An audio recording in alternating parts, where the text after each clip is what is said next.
Hey Parkway Church, it's Dusty here. Excited to be able to speak to you this evening. This is our first Campfire talk for the summer. We have 3 of them that we'd like you to use this summer. Hopefully you've already had some food together. You're spending some time around a campfire in your backyard, maybe some candles in your living room, on your deck somewhere, but you've got a small group of people together to just spend time together this summer and also just hear a little word from the scripture.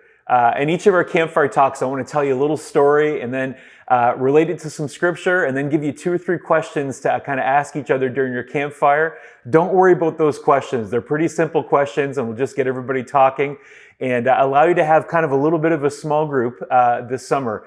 And I encourage you, this is our first one, I encourage you to do all 3 of them. And it'll just kind of tie them all together in a beautiful way as we study through the story of Peter together this summer, the Apostle Peter. And praying that you have a great time this summer as you journey together in your neighborhood, in your community. I want to tell you a little story. I grew up in St. John, New Brunswick, and in the 90s, when I was in high school, there was this really exciting movement going on in the city.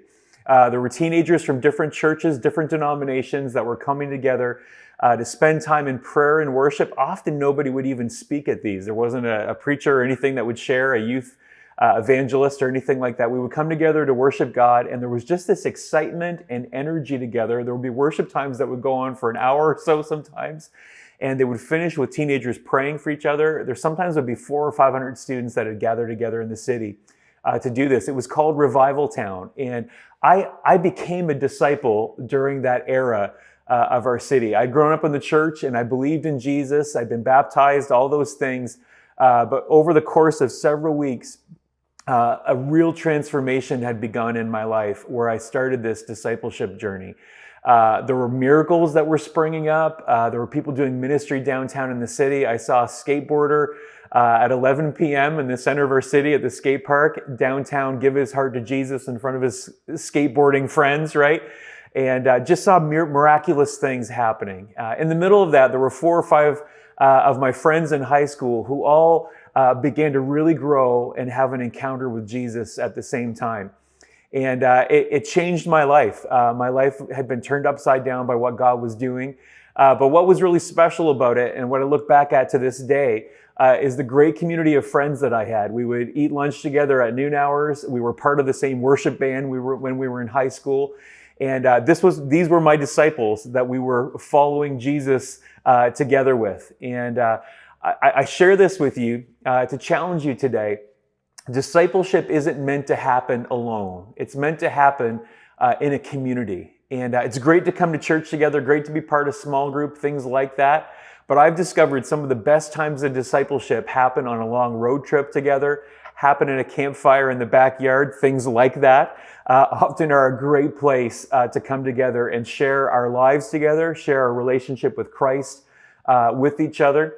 If you were to journey back today, I think it's still there, my home church in New Brunswick, the 4 or 5 friends that were sort of growing together in the relationship with Christ. You could look underneath the stage. We used to open up the trapdoor in the stage after school, and we covered underneath the stage with graffiti. There were scripture verses written on it, and we prayed for each other underneath the stage. It's a really happy memory to this day.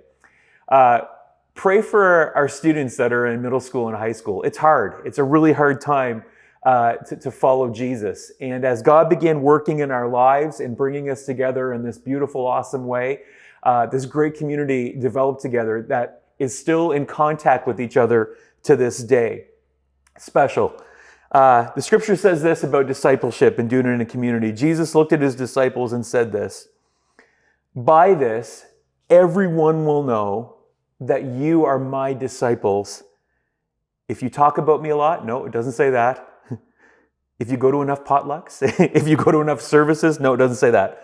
"By this, everyone will know that you are my disciples if you love one another." It's the main central thing in our relationship with each other as disciples. You've come together tonight. Hopefully you've had some good food. You've spent some time around the campfire. I want to give you a couple campfire questions tonight to share.